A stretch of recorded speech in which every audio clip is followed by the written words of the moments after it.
Olá, estamos começando a nossa live de hoje. Agradeço os 588 mil inscritos no meu canal. Muito obrigado mesmo, né? E sempre digo, você gosta do conteúdo, das lives, das entrevistas, da perspectiva que nós temos de independência, pluralidade, democracia, de defesa do Estado democrático e direito, sempre, né? Indique a uma amiga, um amigo. É fácil. Blog do Vila, Marco Antônio Vila, diga para ativar as notificações, colocar like no que vocês gostarem e usar, como vocês muito bem fazem, a página dos comentários. Entrevistas, acabamos de postar há pouco tempo atrás, hoje, né, a entrevista com o governador de São Paulo, João Dória, que já está tendo uma excelente repercussão, muitos comentários, views. É uma entrevista bastante interessante do governador do estado mais populoso da federação e onde está sendo produzida a vacina no Butantan. E claro que o assunto central foi a questão da pandemia, mas também, claro, como é que o governo federal está agindo, passamos por algumas questões políticas. Assistam, que eu tenho certeza que vocês vão gostar. Nós já tínhamos entrevistado antes 3 governadores, né? Governador do Espírito Santo, governador da Bahia, e então nós já tínhamos, portanto, já passado por esses governadores, analisando, pelo Maranhão também, né? Flávio Dino, Maranhão, Renato Casagrande, Espírito Santo, Rui Costa, da Bahia. Veja, sempre nesse sentido de plural, né? Um PCdoB, outro do PT, outro do PSB, agora um do PSDB. É esse o nosso sentido aqui do canal, pluralidade para aqueles que estão no campo democrático, republicano, no campo constitucional, como eu sempre mostro aqui, da Carta Cidadã, a Carta de 1988. Vocês podem me seguir no Twitter pelo Vila Marco Vila, no Instagram pelo @Marco Antônio Vila Oficial e no caso dos cursos, www.cursosdovila.com.br, vocês encontrarão os 3 cursos que estamos oferecendo, ou seja, História Política das Constituições Brasileiras, História da Ditadura Militar no Brasil e o que é fascismo. Bem, passando tudo aí, o que está ocorrendo hoje, vendo todo o noticiário, uma notícia, algo importante, há pouco tempo atrás, estou citando aqui como fonte o UOL, e essa é uma decisão muito importante do STJ. STJ é a terceira instância, né, o Superior Tribunal de Justiça. A 5ª turma decidiu contra Flávio Bolsonaro e evita revés à investigação, né, de acordo com o UOL. A maioria dos ministros da 5ª turma do STJ, entenda-se, considerou válida a troca de informações entre o COAF, que é o Conselho de Controle das Atividades Financeiras, e o Ministério Público do Rio de Janeiro, no caso das rachadinhas. Por 3-2, os ministros evitaram hoje que o caso volte a estaca zero, como pedia a defesa de Bolsonaro, envolvido na investigação. Isso é importantíssimo, vocês sabem, o caso das rachadinhas, o próprio UOL, né, fez uma excelente reportagem, nós mostramos, né, a rachadinha no gabinete de Carlos, no gabinete de Flávio e no gabinete de Jair. Um vereador, outro deputado estadual, outro deputado federal, como é que eles trocavam os funcionários e como eles ficavam com dinheiro, ou seja, eles desviavam dinheiro público. Isso chama-se peculato, desvio de dinheiro público.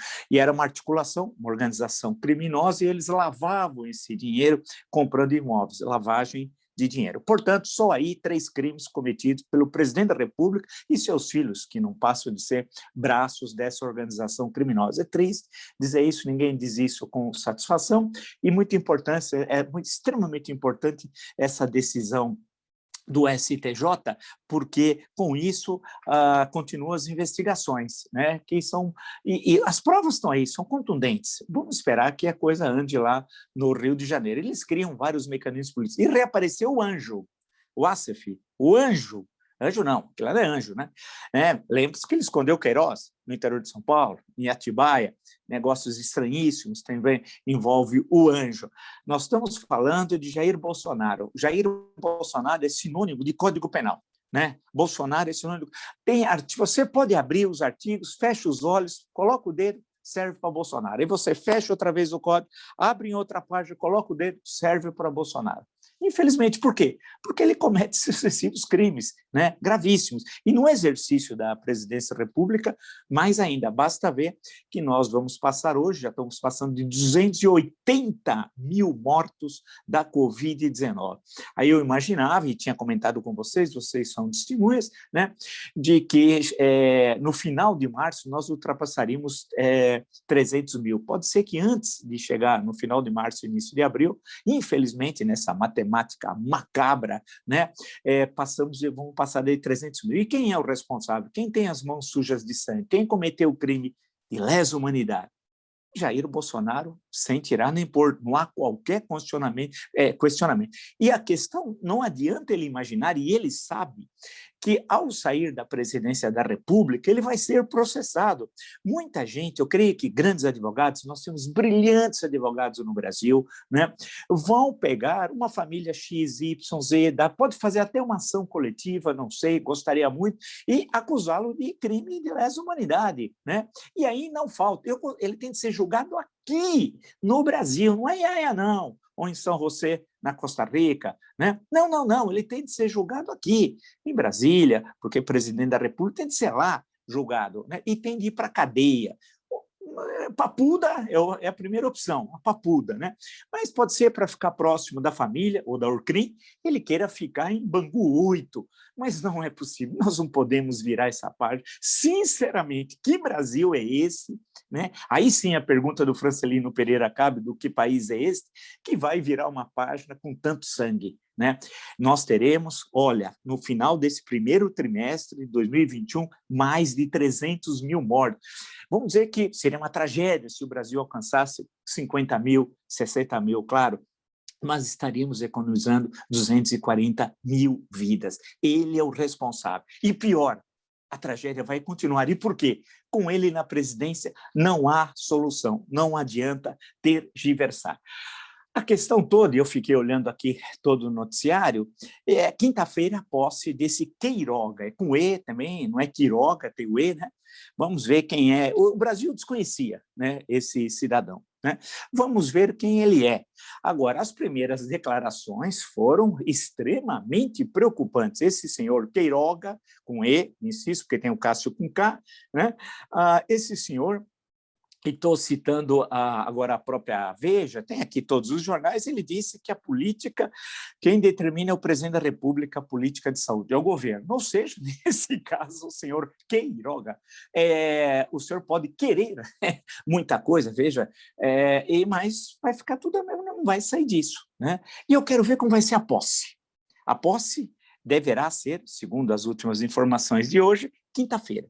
Lembre-se da posse do ministro da Cidadania, há 2 semanas atrás? Lembra-se de toda aquela aglomeração? Lembra-se que ele estava sem máscara e a maior parte das pessoas estavam sem máscara, o Bolsonaro? Lembra que tinha até uma sanfona que começaram a tocar? Será que vai ter tudo isso? A sanfona, Bolsonaro sem máscara, não há nenhum distanciamento, isolamento, nada, né? Não há nenhum a higiene das mãos, gel, nenhum cuidado. Eu quero ver, ou ele vai fazer um teatro falso, que ele é um homem cruel e mentiroso, e covarde, registre-se, né? Eu quero ver como é que ele vai agir. Estou curioso de ver. A quinta-feira, que é a última informação, que vai ser a posse. Né? Porque o mínimo que se exige é que tenha o distanciamento, né? Tenha todos os cuidados sanitários, todos de máscara. Vamos ver como é que vai acontecer ou se vai reproduzir o que ocorreu há somente 10 dias atrás. Né? Aquela palhaçada num cidadão chamado, salvo engano, Roma, eu nunca vi falar, eu lembro, Roma para mim é um goleiro, muito tempo atrás, um goleiro, né, aqui da América do Sul e claro, e lembro da capital da Itália. Mas é um cidadão que eu nunca tinha ouvido falar na minha vida e que também sumiu depois da posse. É tão expressivo o ministério que sumiu. Mas vamos ver, eu quero ver se vai reproduzir a mesma cena dantesca que nós assistimos. Por outro lado, tem uma outra questão importante, ele disse, só para ser preciso, o senhor Queiroga, que a política é do governo Bolsonaro, não é do ministro da Saúde. Sendo assim, nada vai mudar, não é verdade? Nada vai mudar. E lembre-se que o Pazuello o Recruta Zero, né? O Sargento Pincel, tem várias piadas, até elas são engraçadas, né? Sargento Garcia. O duro é que ele tem as mãos sujas de sangue tal qual o Bolsonaro, né? 300 mil mortes estão no colo dele, Pazuello, 300 mil no final desse mês. Em qualquer exército sério seria cabo, general. Algo está errado no ensino militar e nas promoções, né? Esse homem é especialista em logística, era para mandar uma carga para Manaus, ele mandou para Macapá, né? A 1.000 quilômetros de distância. Você imagina esse homem numa guerra, você imagina nós, como soldados, né? Numa guerra, tendo a logística com o Pazuello, e tendo um capitão no nosso batalhão, ou na nossa divisão, vamos dizer que tivesse uma brigada e depois uma divisão, um capitão como o Bolsonaro, que dá um tiro e sai correndo, né? Bem, vamos só lembrar outras questões que eu acho que hoje são importantes. Eu queria só tocar numa questão econômica, para voltarmos à questão da pandemia, que é a matéria do Globo sobre estagflação. É muito preocupante. Nós vamos ter uma estagnação econômica, combinado com uma alta dos preços, alta da taxa de juros, né? O cenário é o pior possível, né? Aquela recuperação em V, tão falada pelo Paulo Guedes, não existiu, como nós dissemos que não existiria. E recordes, porque no jornalismo a gente tem de sempre reafirmar, e na política é diferente do campo da reflexão da história, são processos diferentes, que em novembro um grande empresário brasileiro, né, disse que o Brasil ia assombrar o mundo com a sua recuperação em 2021. Esse é um grande empresário, tem umas histórias aí, umas maracutaias, né? Cadê? Nós estamos hoje virando um país de pestilentes, isso sim. Ninguém quer ter comércio com o Brasil, receber brasileiros. Até a reunião do Mercosul presencial foi cancelada, porque a Argentina não queria receber corretamente o Bolsonaro e sua caterva, né, para empestear. Hoje, assim, 17 países não querem receber o Brasil. Você não consegue viajar para lugar nenhum, brasileiros. É uma coisa inacreditável que nós estamos vivendo, né? Ontem nós comentamos isso, né? Uma informação da Bloomberg, inclusive muito desagradável, as expressões usadas, né? Eu comentei e citei até o caso do grande escritor Marcus Vey, comentei a questão da hanseníase, da lepra, tal, daí tentando, né, enriquecer ao menos essa tragédia e refletir um pouco e apresentar, porque creio que muitos não conhecem esse grande escritor paulista aqui. Bem, vamos em frente. Então, tem a questão da estagflação, que é algo extremamente importante, né? Há umas questões aqui, eu vou ficar no campo da pandemia, que tem umas outras questões políticas, mas mais à frente ou amanhã eu queria explorar, são questões estruturais, portanto, atemporais, né? Que a questão é o seguinte, o que aconteceu com a doutora Ludmilla, eu vou voltar à situação, não é por... É um negócio assim, inacreditável, porque hoje tem muito mais informações das duas reuniões que ela teve com o Bolsonaro, né? E o que ela sofreu, né, de ataques, até o telefone, para uma médica, um médico, o telefone é fundamental para o contato dos pacientes. Os nazifascistas bolsonaristas disponibilizaram na internet, ameaçaram ela de morte, tentaram invadir o hotel. Ela hoje anda com segurança e carro blindado. É uma loucura. E a reação das entidades médicas, meu Deus do céu, onde estamos? Eu imaginei que haveria um levante, né, em defesa, porque de uma colega, e mais do que isso, em defesa da ciência, contra o nazifascismo bolsonarista, porque ela foi com a melhor das boas intenções, ela queria ajudar o Brasil, sabia quem era, claro, quem não sabe quem é o nazifascista Bolsonaro e sua caterva, né? Todo mundo sabe, mas no momento que nós estamos vivendo a crise sanitária mais grave da história do Brasil, ela quis ajudar, mesmo sabendo com quem teria de conviver. Alguns podem dizer ingenuidade, pode ser, mas pode ser também uma enorme vontade de colaborar com o Brasil, frente ao massacre que nós estamos assistindo. Massacre, porque as notícias de São Paulo, só para dar um exemplo para vocês, citando o Estadão, e de pouco tempo atrás tem essa notícia, hospitais da rede privada solicitam leitos para o SUS na capital paulista. Vocês não ouviram errado. Hospitais da rede privada solicitam leitos para o SUS na capital paulista. Ao menos 30 solicitações foram realizadas nos últimos 4 dias. As unidades enfrentam pressão contra a alta de casos. É um negócio assim inacreditável, ou seja, hospitais privados, quem tem plano de saúde e tal, não tem mais hospital. tem de demandar o SUS, e o SUS está sobrecarregado. A doutora Ludmila, presumo que tenha justamente falado, olha, eu tenho um desafio, eu vou ter de enfrentar, mesmo tendo essa caterva que lá está, aquela malta, especialmente de militares que envergonham a farda, que estão ali no Palácio no Planalto e no Ministério das... que envergonham a farda, porque o Exército Brasileiro todo não é esse, e a sua história também não é essa. Né? Ao contrário, né? Eu conheço, acho que, mais história do que essa malta que está ali com o Bolsonaro, porque se eles soubessem a história do Exército, eles não estariam com um capitão terrorista e que saiu com desonra do Exército. Né?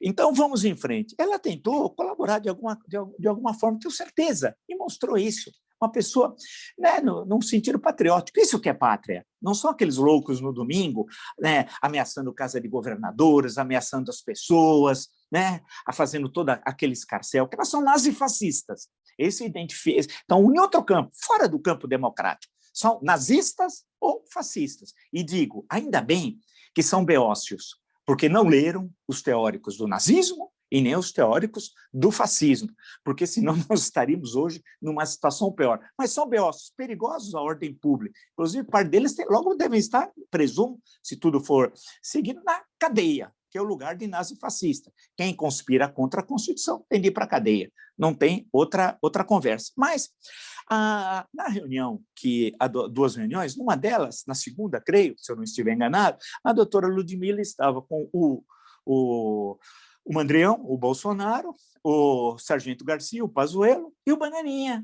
O Bananinha participou. O Bananinha é um parvo, é um obtuso. Quem é o Bananinha? Em que momento da história do Brasil uma pessoa como Bananinha teria poder? Bananinha, que falsamente mora em São Paulo. Bananinha, todo dia eu cobro, Bananinha, onde tu moras? Aqui em São Paulo. Aonde tu moras com sua esposa e sua filha? Aonde onde você tem vida social aqui, Bananinha? Ou você fraudou o domicílio eleitoral? Bananinha. O Bananinha estava presente. E o Bananinha perguntou, de acordo com a imprensa, perguntou à doutora Ludmila se ela era a favor ou não da liberação das armas. Meu Deus do céu! No momento que tem 300 mil mortos, o Bananinha perguntou isso e a questão do aborto. É inacreditável. Eles são extremistas. Eles rezam por uma cartilha que produzida fora, nos Estados Unidos, e pela extrema-direita europeia, mas especialmente pela extrema-direita norte-americana. Lembrar que ele esteve, 2 dias antes do episódio do Capitólio, 6 de janeiro desse ano, quando houve aquela invasão, ele esteve na Casa Branca, o Bananinha. E ele é o representante de uma organização terrorista chamada Movimento, controlada pelo Steve Bannon, que outro dia teve preso até nos Estados Unidos, porque passou a mão, são ladrões também, passou a mão em gente, quanta gente, que cada figura que tem no mundo, tanta gente boba, né? Tanta gente boba que dava dinheiro para o Bannon recolher e construir um muro na fronteira com o México, tal, e ele passou a mão na grana. Esse cidadão antissemita, vale lembrar, antissemita, terrorista, extremista, ele designou na sua organização chamada Movimento Bananinha para representá-la na América do Sul. Portanto, o Bananinha representa uma organização estrangeira. E pior, ele está no interior do Estado brasileiro. Pior ainda, ele está dentro do Palácio do Planalto, junto com o seu pai, o Mandrião. E ele estava inquirindo, fazendo como se fosse cobrando um depoimento, o Bananinha, perguntando: a senhora é a favor da liberação das armas? E sobre o aborto, que é isso? O que é isso? Onde nós estamos? Claro que a doutora Ludmila acabou não aceitando, né? Resolvendo, percebeu a situação, fizeram tudo, os ataques, tudo isso, e viu que não dava para continuar. E esse Queiroga, com E, não é Quiroga, né? É o Queiroga, assumiu e diz que porque ele seria indicado pelo, de acordo com a imprensa, Flávio Bolsonaro, que é um grande especialista, inclusive, em saúde pública. Vocês sabem, né? Ele é especialista em comprar mansão de chocolate com dinheiro ilícito. Isso ele é ótimo, né? Isso ele é ótimo, mas foi indicado por Flávio Bolsonaro. Ou seja, Estamos bem nessa situação, né? Estamos bem. Agora, o que chama também a atenção, eu tinha dito de passagem para vocês, nessa situação, é que eles ignoram, né, a tragédia sanitária que nós estamos vivendo. Aqui em São Paulo estão batendo recorde no número de óbitos. É um negócio inacreditável. E tem gente no domingo que fez aquilo na cidade de São Paulo, mas não só, em algumas outras capitais e cidades do interior fizeram isso. Manifestações pela morte. Manifestações pela morte. É o SS em ação. São as SS bolsonaristas aqui. Aí dá para você entender, eu confesso a vocês, eu queria até partilhar, eu tenho muitos livros aí, agora estou lendo o seu Pacto Ribbentrop-Molotov, né? Esse Pacto do Diabo, como o livro chama, Alemanha Nazista e a União Soviética, 1939, que vai durar até 41, 21 de junho, quando tem a invasão, né? 21 para 22, de 41.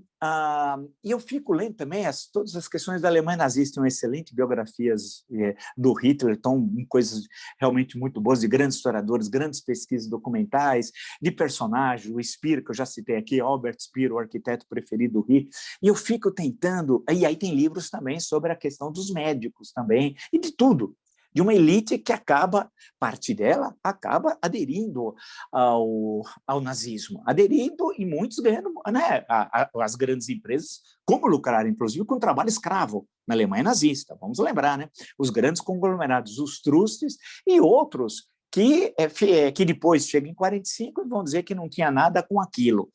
Agora eu começo a entender muita coisa do Brasil. Sinceramente, claro que nós estamos guardadas as devidas proporções, é evidente, situação diferente. Ainda temos a Constituição de 88 vigorando. Eu digo ainda porque ele ameaça todo dia golpe de Estado. Na última quinta-noite, voltou a ameaçar em golpe de Estado. E no sábado, no final de semana, em Brasília, fez questão de ir num refeitório de uma guarnição militar, conversando com recrutas. Aquilo lá é o simbolismo, ele foi almoçar com recrutas, eram 4 recrutas e ele. Aquilo, qual era o sentido? E a fotografia circulou, claro, tudo montado pelo gabinete do ódio, do nazifascismo, que tem lá no Palácio do Planalto, pago com o meu, com o seu, com o nosso dinheiro. Era para mostrar o seguinte, olha, eu estou aqui na caserna, como se ele fosse um militar de Skol. Ele acha que Skol é a cerveja, não, o Skol é E-S-C-O-L, né? Que é isso? Ele passou rapidamente pelo exército, rapidamente e com desonra. Ele ficou preso no exército, preso. Ele depois foi condenado por terrorismo. Leiam Luiz Macluf Carvalho, o cadete e o capitão, o que o coronel Pellegrini, em 1983, fez uma espécie de laudo sobre o então tenente Bolsonaro, ele acertou em cheio. Ele é aquilo. E ele sempre foi a mesma coisa, como 30 anos como parlamentar, 28 em Brasília, 2 no Rio, e como presidente da República. Não, nós não vamos ter saída. Tem de haver uma compreensão dos setores democráticos, republicanos, né? Que não há saída da maior crise sanitária brasileira, da crise econômica mais longa no tempo e mais profunda, e de uma crise social que até o momento, nós sabemos que é grande, mas não sabemos as proporções, que cada dia ela cresce mais, com o Bolsonaro na presidência. Não adianta. Então, você passa por aqui, eu acordo muito cedo, diferente do Mandreão, estou sempre trabalhando, e fico lendo, e eu fico desesperado com as notícias, porque eu não vejo mudança, ao contrário, eu vejo agravamento. E veja, muitos governadores tomaram a decisão correta, né, dessas 2 semanas, de tentar segurar, não é um lockdown propriamente dito, mas é um lockdown light, vamos chamar assim, não é aquilo que efetivamente foi realizado em alguns países com êxito, ou aqui em São Paulo, no interior de São Paulo, na cidade de Araraquara, né?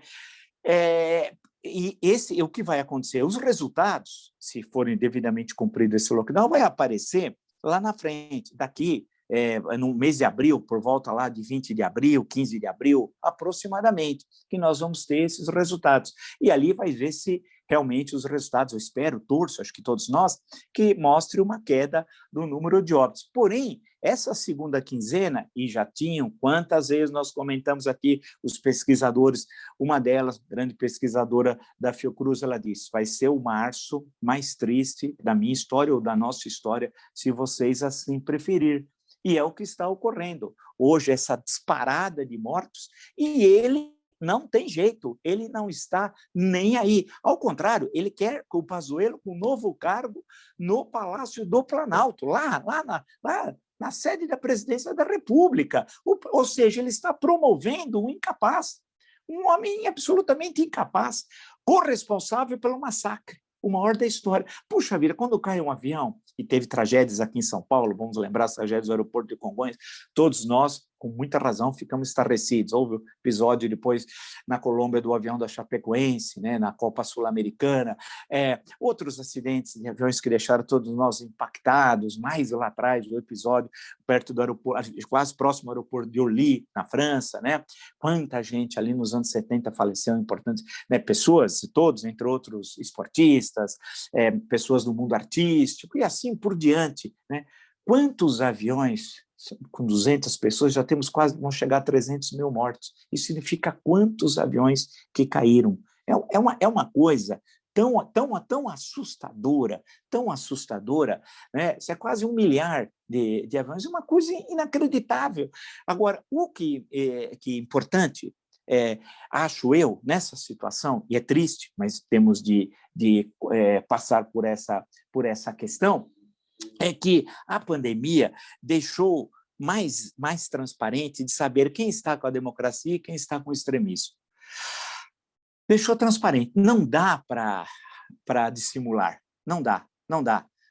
Está bem claro. Os que estão com o Bolsonaro estão com a pandemia, com o extremismo e estão com o massacre, e são genocidas. Estão coonestando o genocídio, politicamente falando. Não estou falando de alguém que votou no Bolsonaro, isso é uma outra questão, não estou me referindo a esses. Estou falando que quem coonesta esse governo está com o genocídio, ficou mais claro, ficou transparente. E quem está contra, que é a maioria, né, são aqueles que entenderam os princípios da Carta de 1988. Ao menos isso, essa tragédia, a maior da história do Brasil, deixou claro, não vai dar para quando nós passarmos, e vamos sair dessa crise, registros, quando nós tivermos aqui 3, 4 anos, numa outra situação, com outro governo, vamos esperar que lá com uma recuperação econômica, né? Tudo indo, não vai ser possível aceitar que alguém, um colaboracionista, parece um colabor no sentido francês, né, da França de Vichy, um colaboracionista do Bolsonaro, ou um nazista que esteve com Hitler, para pegar esses dois países, vai chegar e falar assim, olha, eu me equivoquei, sabe? Não, você teve todas as informações possíveis, né, do que está ocorrendo no mundo e no Brasil. Se você conestou que você queria algum tipo de benefício, sim, algum tipo de benefício, um micropoder aqui, diria o Foucault, um pouco de dinheiro acolá, alguma coisa você estava atrás. Você não fez aquilo por uma simples opção ideológica, tal, que já seria grave, vale destacar. Então, essa crise está mostrando quem é quem. Por isso que eu digo, não podemos virar essa página. Falar, vamos deixar para lá. Eu gosto daqueles que falam, eu não guio olhando pelo retrovisor, eu guio também olhando pelo retrovisor, mas não só porque seria impossível. Nós não podemos virar essa página da história. Os criminosos de lesa humanidade irão um dia, espero que não seja tarde, serem julgados. E esses criminosos é uma ampla pirâmide. O topo está o Jair Bolsonaro e seu ministério, mas você tem uma cadeia que passa por governadores, prefeitos. Aqui em São Paulo, no interior, temos isso, coisas pavorosas. Todos terão de ser julgados. Vai passando, até chegar, eu conversei isso com o governador de São Paulo, assistam na entrevista, os concessionários de rádio e TV, gente que é corresponsável por isso, que estimulou fake news. Inclusive, o próprio YouTube chegou a tirar de certas rádios e TVs do ar vídeos em que eram notícias falsas.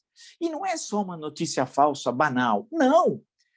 Isso tem levado à morte, até nesse mês, de 300 mil brasileiros e brasileiras. Então, não é como no passado uma notícia falsa, uma coisa que já era grave. É mais, é como se a notícia falsa fosse uma arma que está matando brasileiros. Poxa, a cada 50, 45 segundos morre um. No Brasil, é um negócio inacreditável. Inacreditável que nós estamos... Então, esses concessionários, que ninguém é dono da TV, concessão pública, terão de sentar no banco dos réus também, porque esses receberam muito dinheiro. Vídeo episódio Petrobras, né? Da presidência, porque saiu o senhor Castelo Branco, uma das razões é a história dos 100 milhões que foi pedido para dar, através, eles inventavam propaganda, mas era para dar para 2 canais de TV, depois viu que não eram só 2 canais, incluía mais um ou outro, e entrava rádio nessa história toda. Em suma, o que eu estou querendo dizer é que, e insisto, com o Bolsonaro não dá. O episódio da substituição do ministro da Saúde é mais evidente. Precisa mais? A pergunta que eu faço para vocês, além do que nós vimos, é necessário mais? Mais do que tudo? É preciso mais o quê? Para que a sociedade se mobilize. Tem a pandemia, é verdade, mas pode se mobilizar. Meios alternativos não faltam. E os partidos políticos, e a sociedade civil, e as entidades científicas, e as universidades, acho que preciso falar alto, né? E as universidades, caladas, quase todas elas, ou falando muito pouco, especialmente a área das ciências humanas. Insisto, cadê a mobilização? Tem aqueles que muitas vezes são heróis de si mesmos. Pô, não é questão de ser herói agora, é falar como cidadão, em defesa da cidadania, da própria universidade, do Estado brasileiro, da democracia brasileira. Com o Bolsonaro não dá. O que fizeram com a doutora Ludmilla, em outras épocas da história do Brasil, primeiro, isso nunca ocorreria. E se tivesse ocorrido por uma situação excepcional, receberia uma resposta imediata da sociedade. A resposta que eu vi foi extremamente tímida, o que mostra que há algo de errado. Mas a história é surpreendente. Eu sempre falei do sobrenatural de Almeida. Lembra a semana passada? Fachin na segunda, a segunda turma na terça, as decisões, né? A história é surpreendente. Muitas vezes tem uma centelha, e essa centelha, que a gente não sabe onde surgiu, pode incendiar a pradaria. E aí, bem, aí a gente não sabe como a história termina. Se você gostou dessa e de tantas outras lives no meu canal, está entre os 588 mil inscritos, muito obrigado mesmo, né? Indique a uma amiga, um amigo, blog do Vila, Marco Antônio Vila, diga para ativar o sininho, que são as notificações, coloca like no que vocês gostarem e usar, como vocês muito bem fazem, a página dos comentários, né? Eu vejo, fico muito satisfeito que eu leio, agradeço muito a todos vocês. As entrevistas que acabamos de postar hoje com o governador de São Paulo, João Dória, a entrevista está tendo uma excelente repercussão, com muitos comentários. Isso está sendo muito legal, que mostra que nós temos esse feedback, né? E como que os democratas sinceros são muitos, muitos, muitos. E não, os democratas sérios não podem ficar assustados por um pequeno número de extremistas, de extrema-direita nazifascistas. Os democratas são ampla maioria. E provaram, inclusive, agora, na eleição de 3 meses atrás, de novembro, né, onde o Bolsonaro ganhou em núcleos importantes, em grandes colégios eleitorais. E nenhum. Por quê? Porque o extremismo é ultra-minoritário, ainda bem, né? Então, veja as entrevistas, nós temos uma centena de entrevistas, sem exagero, excelentes, plurais, né? Que democracia é pluralidade.